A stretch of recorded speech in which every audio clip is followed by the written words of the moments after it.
right. I'm going to let Dr. Jones take over. We said we'd come back at 12:30. 12:32, we got pretty close.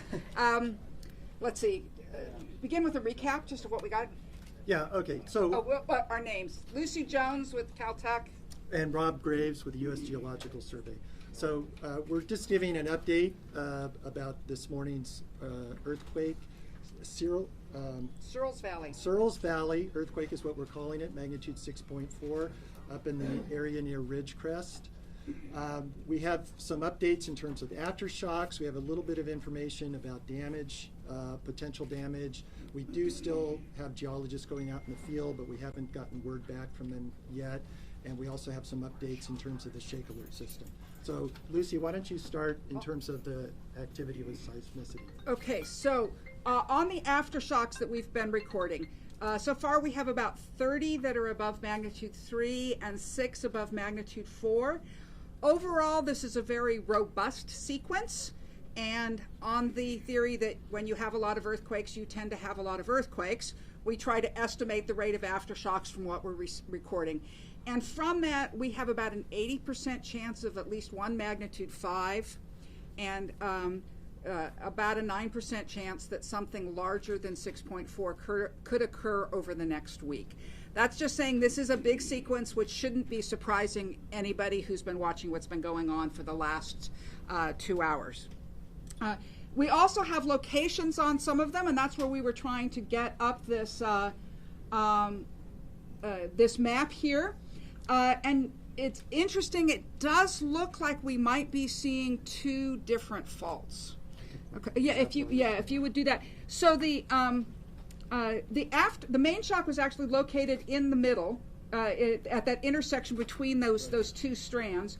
And so we think the main fault was rupturing down towards the southwest, which would have focused the energy towards Ridgecrest.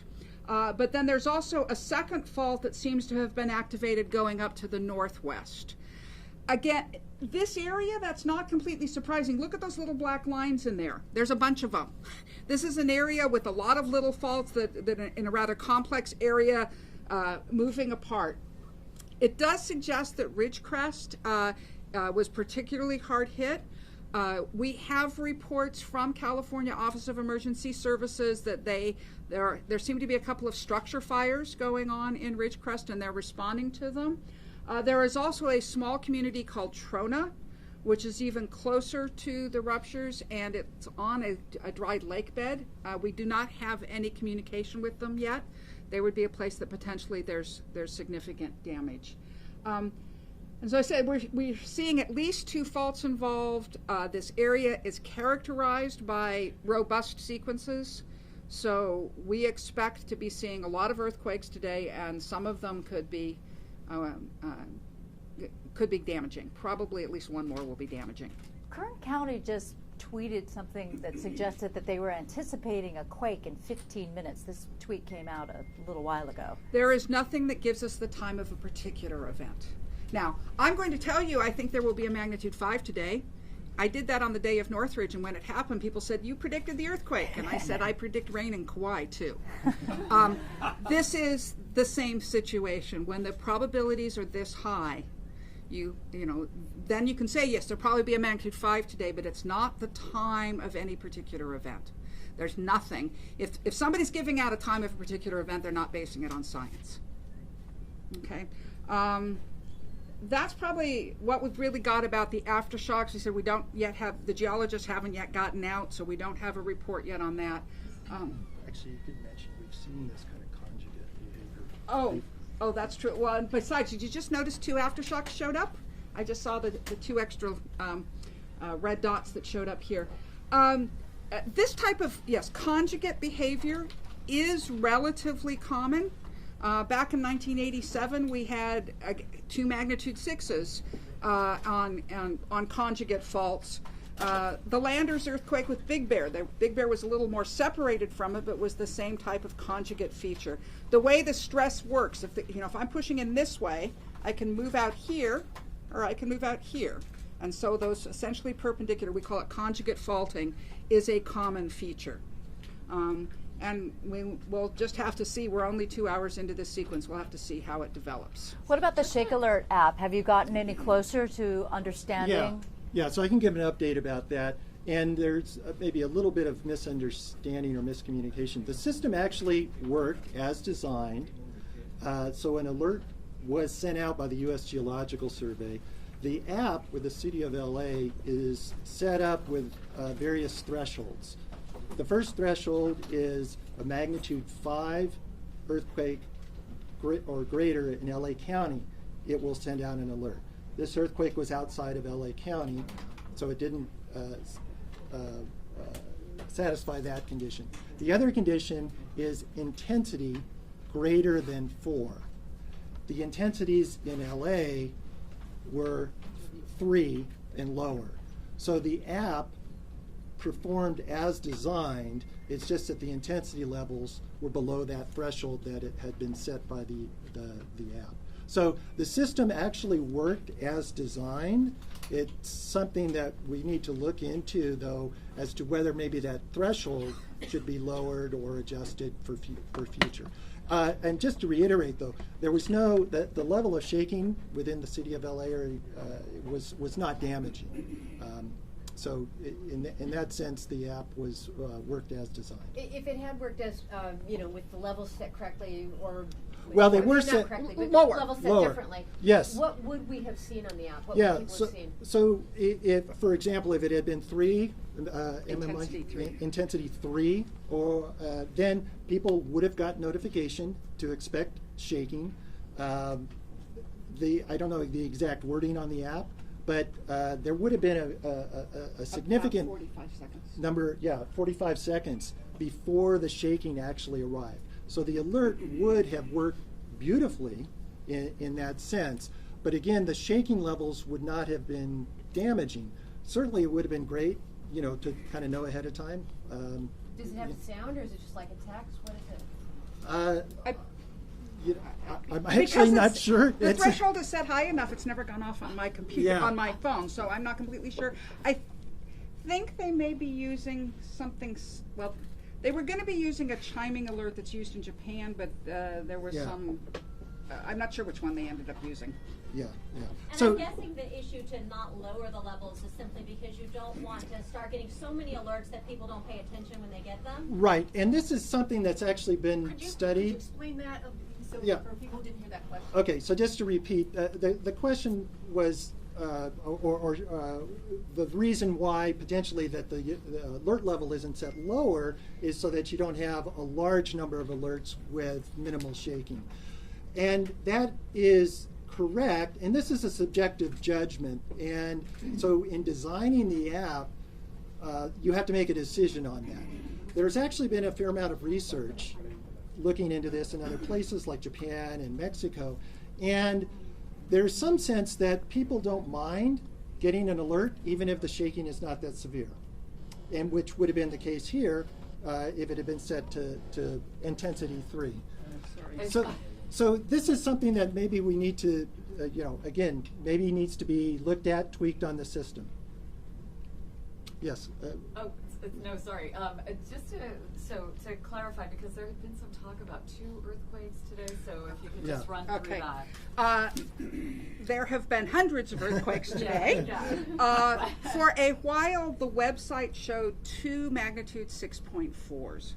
So the way the system works is there's a lot of us recording earthquakes around the world, especially, and we have a system that if somebody else puts up an alert, and there's always the chance that the Great Pasadena earthquake means that we aren't giving out anything, so you want to have somebody else be able to say it if we're not here. And so there's a system to try and negotiate that. There was a warning, we think it was from the Tsunami Warning Center actually, and the timing, usually the system can recognize they're the same earthquake. If one of the systems gets the time a little off, then they look like different earthquakes, and the automatic system allows it to go in. So for a short time, there were 2 alerts, one from us, one from from the Tsunami Warning Center, and when we recognized that it was there, we went in and cleaned it up. Yeah. That was not getting rid of an earthquake. By the way, I've heard the conspiracy theorists about that. It's just that we cleaned it up. Right, and just to clarify, additionally, we had been just talking about two faults and so forth.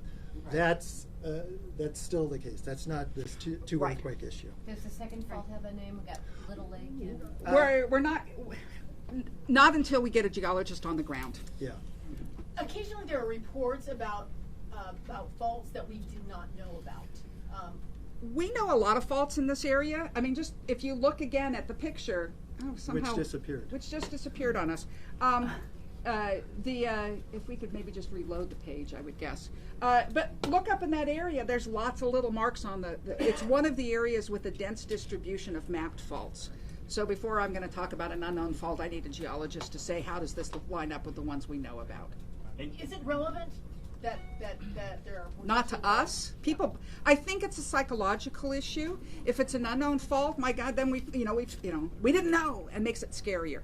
The reality is we have a lot of little faults that never get names because they're too small until you get an earthquake. Yeah, we've lost our earthquake. Was this one particularly strong for that area? This earthquake is the largest in the Little Lake area in the last century. But in general, the Owens Valley, the sort of geologic structures up there, have had a lot of earthquakes like this. There was actually a 7.5 in 1872 that ran through, it was usually called the Independence earthquake, or sometimes just the Owens Valley earthquake. Mammoth historically has had dozens of magnitude 6s.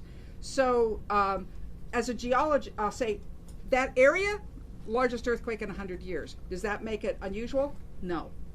From geology, we really need to know, we need to look at millennia to say what's standard. Once geologists are there, how long does it take them to gather information? Well, we're waiting for the picture to show up. I mean, they'll take a picture and send it to us and go, look, there's the fault offset. Yeah.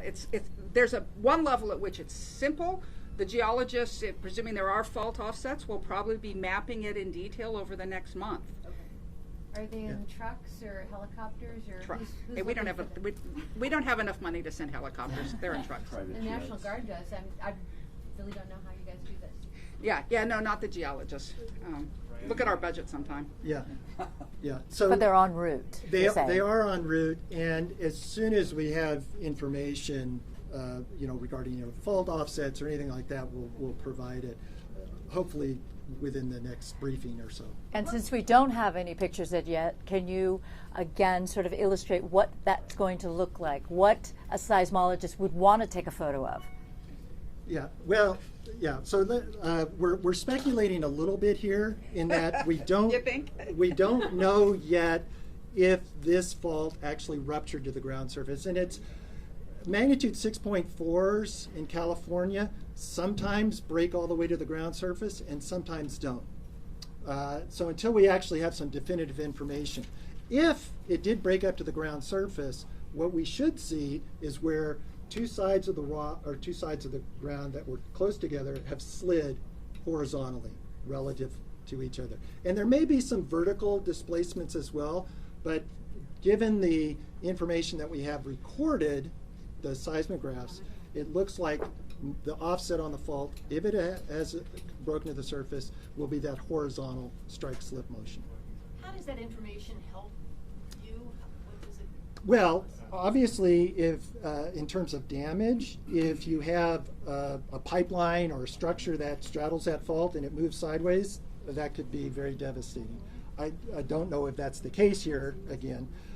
Also, in terms of the ground shaking that was experienced in the Ridgecrest area. Lucy was talking before about how the earthquake started off to the northeast and propagated to the southwest towards Ridgecrest. With this type of horizontal motion, that can actually be amplified. Again, until we actually get some definitive information from some folks there, I can't be sure about that, but it is a possibility.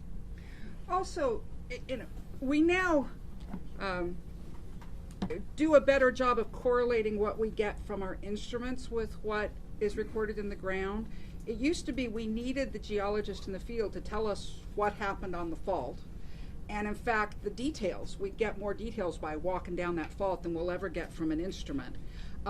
We over many years of recording them and comparing them, we have a guess that that magnitude 6.4 is partially a statement of how much slip happened, how much one side moved with respect to the other. And at that magnitude, with this fault length, it's on the order, it's under a meter, but a half a meter to, so a couple feet. So it's potentially a pretty big offset. The question is whether it's confined at depth or whether it made it up to the surface. And there have been hypotheses that if it comes to the surface, you get a different shaking pattern than if it doesn't. And not everyone agrees with that hypothesis, and so that's an interesting piece of scientific testing that can go on because of it. Well, what's your knowledge of this fault in terms of how deep it is? Faults, most faults, we don't, right? If it is, because we don't even know what fault it is yet, right? If it is the Little Lake fault, that fault is mapped at the surface. That means that some previous earthquake it has come through to the surface. Most earthquakes begin about 5 to 10 miles below the surface. It's difficult to get a big earthquake to start up close to the surface. There's not enough confining pressure. By the way, if a fault could open up, you can't have an earthquake, right? Because the earthquake is shaking, just like snapping your fingers. Try snapping your fingers when they've opened up. You don't make a sound, right? And that's, if the fault opens up, you wouldn't be producing any shaking. And at the surface, it's not as confined. So the earthquakes happen deeper down. So most faults in California extend at least from if we map it at the surface, it probably goes at least 10 miles down, and probably more than that. And it's just as it gets deeper down, it behaves differently. There's a lot of ancient volcanic history out of Little Lake, correct? But Little Lake is a volcanic region. There are some active volcanics. Right. There's a cinder cone, I know. Yeah, well, and the China Lake Weapons Center runs a geothermal plant there. So there's magma at depth. There's molten rock at depth, which has been used to tap for geothermal energy. So it's a potentially volcanic area. What did you say was your prediction of the likelihood of a quake above 6.4? 9%. 9%. And over the next week. And if we get through a day, then it'll be a lot lower. Okay. It's not an even thing over the week. The most likely time is right now. And as we see, actually, well, we aren't at the moment. Okay. I got it up on the right. Okay. The rate of aftershocks is substantially lower now than it was in the first briefing, right? So these things do die off really quickly with time.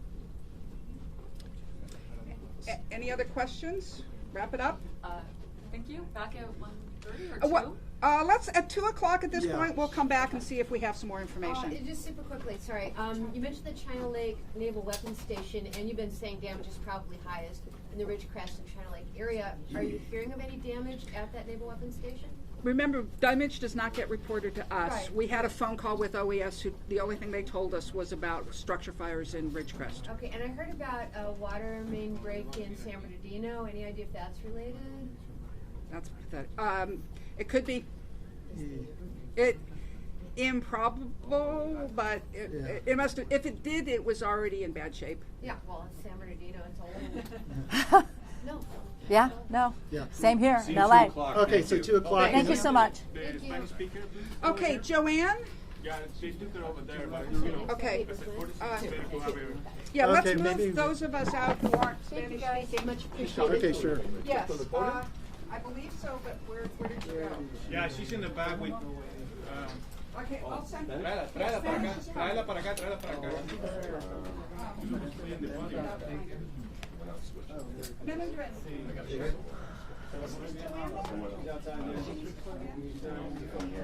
No,